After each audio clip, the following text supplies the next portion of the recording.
श्री शिवाय नमस्तुभयम। दोस्तों, आप सभी लोग जानते हैं कि 26 अक्टूबर 2025 रविवार को पड़ रही है कार्तिक महीने की लाभ पंचमी व्रत, जो बहुत ही खास है।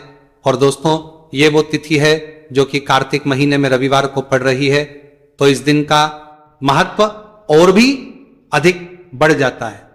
पूज्य गुरु जी ने कहा है कि अगर कभी भी मौका लग जाए और कार्तिक महीने की लाभ पंचमी रविवार को पड़ जाए तो इस दिन आपको 11 गेहूं के दाने वाला उपाय जरूर करना चाहिए, क्योंकि ऐसा शुभ संयोग बहुत ही कम आता है। और दोस्तों, इसी दिन किया जाने वाला पंडित जी द्वारा बताया गया 11 गेहूं के दाने वाला उपाय आप लोगों को जरूर करना चाहिए। और अगर आप लोगों ने इस उपाय को नहीं किया है या किसी कारणवश नहीं कर पाए हो तो लाभ पंचमी व्रत के दिन इस उपाय से मत चूकना। दोस्तों देखिए, यह दिन इतना खास होता है, इतना महत्वपूर्ण होता है। देखा गया है कभी कभी बड़े पूजा पाठ अनुष्ठान से जो मनोकामना पूर्ण नहीं होती है, वह कार्तिक महीने के रविवार के दिन एक छोटे से उपाय करने से ही आपकी मनोकामना पूर्ण हो जाती है। और बहुत सारे लोगों ने इस उपाय को किया भी है और उनको इस उपाय को करने का फल भी जरूर मिला है। अगर आप लोग भी इस उपाय को रविवार लाभ पंचमी व्रत के दिन करना चाहते हैं तो आप इस उपाय को पहले अच्छे से समझ लेना, सुन लेना, उसके बाद करना। आपको इस उपाय का फल जरूर मिलेगा। करना, आपकी सभी मनोकामनाएं पूरी हो जाएंगी। दोस्तों, हम आपको यहां पर बता दें कि ये जो 11 गेहूं के दाने वाला उपाय है, ये उपाय पंडित जी ने अपनी अभी की शिव महापुराण की कथा में ही बताया है। और इस उपाय को करने से आपके घर में चाहे किसी भी प्रकार की दुख और समस्या क्यों ना चल रही हो, आपको उसका कारण भी नहीं पता है कि भाई ये समस्या किस कारण से चल रही है, उसका कुछ भी कारण हो सकता है। जैसे पितृदोष हो सकता है, काल सर्प दोष हो सकता है, या किसी भी तरह का मंगल दोष भी हो सकता है, और भी बहुत के दोष होते हैं, कुछ भी हो सकता है। पर आपको इस उपाय को करने के लिए अपने दोष को पता लगाने की भी जरूरत नहीं है। आपके घर में किस कारण से इतनी दुहक और परेशानी आ रही है, वह भी आपको पता लगाने की जरूरत नहीं है। बस रविवार के दिन इस उपाय को कर लेना, क्योंकि इसी एकमात्र उपाय को करने से आपके पूरे घर परिवार में सुख और शांति हो जाएगी। आपके घर में अच्छे अच्छे काम होने का लगेंगे। आपकी जो भी मनोकामना होगी वह आपको करना कैसे है, किसको करना है, किस समय करना है और कैसे करना है। देखो, उपाय बिल्कुल आसान है, बस समझने वाली बात है। ध्यान से समझिए, उसके बाद ही आप लोग जो है इस उपाय को जरूर कीजिएगा। लेकिन उससे पहले जो भी मेरे भाई, मेरी प्यारी बहनें आज चैनल पर पहली बार आए हैं या मेरी आवाज आज पहली बार सुन रहे हैं, अगर आप भी महादेव के सच्चे भक्त हैं तो वीडियो को लाइक और चैनल को सब्सक्राइब जरूर कर लें और कमेंट बॉक्स में लिखे हर हर महादेव, जय भोलेनाथ। अब सबसे पहली चीज हम लोग ये समझते हैं कि इस 11 गेहूं के दाने वाले उपाय को इस लाभ पंचमी व्रत के दिन किसको करना है। तो देखिए, इस उपाय को घर के सभी सदस्यों को करने की बिल्कुल भी जरूरत नहीं है। घर में से कोई एक मुख्य बड़ा सदस्य ही इस उपाय को करेगा तो उस घर परिवार के सभी सदस्यों को इस उपाय को करने का फल मिल। पर वो बड़ा सदस्य कौन होगा, कौन व्यक्ति इस उपाय को करेगा, तो यहां पर देखिए हम आपको बता दें, घर की जो बड़ी माताएं बहनें होंगी, घर की बड़ी माताओं बहनों में से कोई भी एक माता बहन इस वाले उपाय को कर सकती है अपने पूरे घर परिवार के लिए। घर में सभी सदस्यों को इस उपाय को करने की जरूरत नहीं है। मात्र घर की जो बड़ी माताएं बहनें हैं उनमें से कोई भी एक माता बहन इस वाले उपाय को करेगी, उसके घर परिवार के पूरे सदस्यों को इस उपाय का फल मिलेगा। अगर किसी कारणवश माताएं बहनें घर में उपस्थित ना हो या वो इस उपाय को ना कर रही हो, कुछ दिक्कत हो, तो भाई उस जगह पर फिर घर का कोई बड़ा व्यक्ति भी इस उपाय को कर सकता है। माताओं बहनों के कहने का मतलब यह था कि माताएं बहनें घर की लक्ष्मी होती है। जब घर की लक्ष्मी कोई उपाय करती है तो निश्चित ही भगवान शिव जी बहुत जल्दी प्रसन्न होते हैं और उपाय का फल में बहुत जल्द और बहुत बड़ा करके भी यहां पर देते हैं। तो आप लोग ये बात समझ गए होंगे। अब हम ये बात समझते हैं इस वाले उपाय को हमें करना किस समय है। इस 11 गेहूं के दाने वाले उपाय को हमें इस रविवार लाभ पंचमी व्रत के दिन करना किस समय है। तो देखिए, इस उपाय को करने का जो समय है शाम का समय है। अब देखिए, यहां पर हम मुख्य रूप से सुबह का समय नहीं बोलेंगे, क्योंकि देखिए ये जो लाभ पंचमी व्रत है और आप सभी लोग जानते हैं इसका का जो समय होता है ना, इस दिन भगवान शिव और माता पार्वती जी का सबसे प्रिय दिन होता है। तो आप लोग इस गेहूं के दाने वाले उपाय को शाम के समय में कर सकते हो। और देखो, अगर सुबह करोगे तो आप 8 बजे से 11 बजे के मध्य इस उपाय को कर सकते हो। और देखो, अगर शाम के समय कर रहे हो तो इस दिन जरूर शाम के समय का ध्यान रखना कि रात के 6 बजे से लेकर 7 बजे के बीच में अगर आप इस उपाय को कर सकते हो तो बिल्कुल कर लेना। पूरी कोशिश करना, आपको उपाय का फल जरूर मिलेगा। ये बात आपको समझ आ गई। अब बात करते हैं उपाय की। देखो, गुरुजी ने कहा है कि अगर रविवार के दिन लाभ पंचमी व्रत पड़ जाए तो स्कूल ही कर सकते हो, तो पंचमी व्रत पड़ जाए, और अब पंचमी व्रत पड़ जाए कि लाभ पंचमी व्रत पड़ जाए, दिन आपको 11 गेहूं के दाने वाला उपाय तो अवश्य ही करना चाहिए। देखो, यह उपाय, यदि आपके जीवन में कर्जा बहुत अधिक है, आपके जीवन में संकट बहुत अधिक रहते हैं, आपके ऊपर बहुत अधिक विपदा आ रही है, बार बार आपको अपने व्यापार में और अपने धन में हानि देखने को मिल रही है, यानी कि आपको प्रत्येक कार्य में हानि हो रही है, तो आपको यह करना चाहिए। देखिए, इस उपाय के लिए आपको 11 गेहूं के दाने आपको लेने हैं, ठीक है। 11 दाने लेने के बाद में आपको जरूरत होगी चावल के दानों की। 11 चावल के दाने और 11 गेहूं के दाने, और चावल के दाने खंडित नहीं होने चाहिए। अब आप कहोगे भैया गेहूं कहां से लेने हैं? देखो, आपको किसी भी किराना स्टोर पे गेहूं के दाने मिल जाएंगे, जाके ले लेना, ठीक है ना। 11 गेहूं 11 चावल के दाने लेने हैं। साथ ही साथ आपको एक तांबे का लोटा लेना है, और उस तांबे के लोटे में आपको जल भरना है। जल खुद के घर का होना चाहिए, मंदिर का नहीं होगा।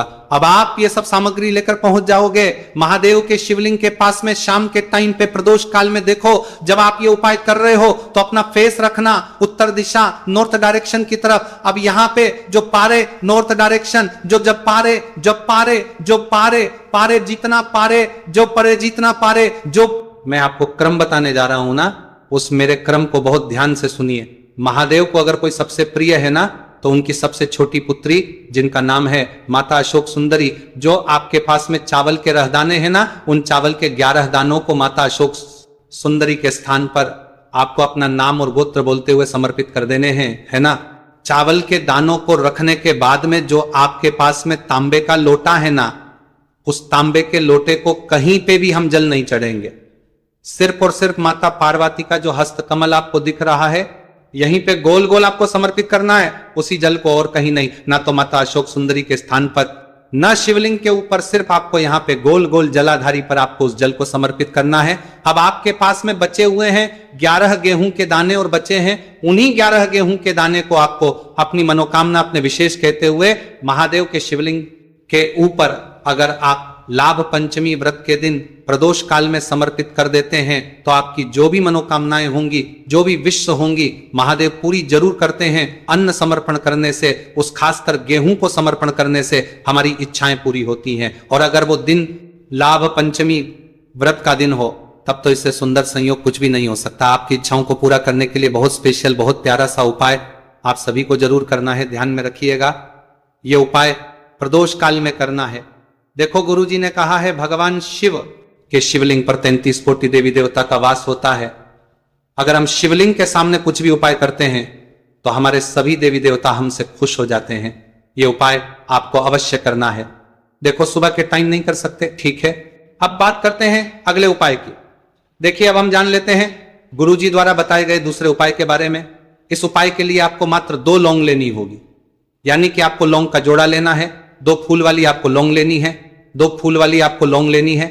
लौंग का जोड़ा से भी खंडित नहीं होना चाहिए, इस बात का ध्यान रखिए। इसी के साथ में आपको लेना होगा लाल चंदन का पाउडर। देखिए, यदि आपके पास लाल चंदन की लकड़ी है तो उसे घिसकर भी आप चंदन के रूप में प्रयोग कर सकते हैं। यदि पाउडर है तो उसका भी आप अपने उपाय के लिए प्रयोग कर सकते हैं। देखिए, चंदन जो है वो तेज का प्रतीक माना गया है, और साथ ही साथ जीवन के अंधकार को दूर करने का प्रतीक माना गया है। अब इसी के साथ में मात्र एक तांबे के पात्र के अंदर शुद्ध जल लेना होगा अपने घर से। अब दोस्तों, ये तीनों सामग्री लेकर के सीधे आपको पहुंच जाना होगा भगवान शिव के मंदिर में। देखिए, इसी के साथ में आपको एक गोलबाती का दीपक भी लेना होगा। दीपक आप मिट्टी का भी ले सकते हैं, शुद्ध घाटा मढ़कर उसका भी तैयार कर सकते हैं, और दीपक में आपको शुद्ध घी का प्रयोग करना है।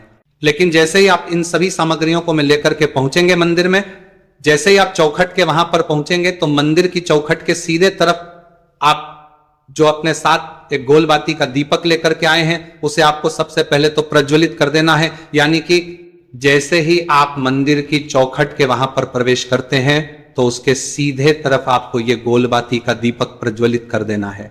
अब देखिए, जैसे ही आप ये दीपक प्रज्वलित करेंगे तो आपकी जो भी मनोकामना है उससे आपको बोल देना है। आप इस दीपक को इस प्रकार से करने के बाद इन सभी सामग्रियों को आपको शिवलिंग के पास में लेकर पहुंच जाना है। अब देखिए दोस्तों, आपके पास जो एक तांबे के पात्र के अंदर शुद्ध जल है, उसमें से आपको केवल आधा लोटा जल ही भगवान शिवा के शिवलिंग पर अर्पित करना है। आधा लोटा जल आपको उसी पक के अंदर बचा लेना है। अब दोस्तों, आपके पास जो 2 लौंग है यानी कि का जोड़ा है, उससे आपको अपना नाम और अपने गोत्र को बोलते हुए आपकी जो भी समस्या चल रही है, आपके जीवन में जो भी परेशानी उत्पन्न हो रही है, उन्हें आपको बोल देना है। और ये जो लौंग का जोड़ा है, इसे आपको भगवान शिव के शिवलिंग पर अर्पित कर देना है। जैसे आप ये 2 लौंग शिवलिंग पर चढ़ाएंगे तो अपना हाथ जो है वहां पर आपको रखना है और महादेव से आपको प्रार्थना करनी है कि मेरे जीवन की ये जो परेशानियां हैं ये सभी दूर हो जाए। यानी कि आपके जीवन में धन की संबंधित परेशानी चल रही है, कर्ज की समस्या चल रही है, बच्चों का पढ़ाई लिखाई में मन नहीं लग पा रहा है, घर के जो आर्थिक संकट है वह सभी दूर हो, व्यापार आपका ढंग से नहीं चल पा रहा है, घर में रोग की स्थिति बनी हुई है, यानी कि जिस भी प्रकार की आपकी समस्याएं हैं उसे आपको महादेव से बोल देना है और महादेव से इन सभी समस्याओं को दूर करने के लिए आपको प्रार्थना कर लेनी है। अब देखिए दोस्तों, आपने जो 2 लौंग शिवलिंग पर समर्पित की थी उसे आपको वहां से उठा लेना है और इन दोनों को आपको शिवलिंग से उठा करके सीधे उससे जल के पात्र के अंदर डाल देना है। यानी कि अपने आधा लोटा जल और बचाया हुआ था उसी के अंदर आपको ये 2 लौंग डाल देनी है और साथ में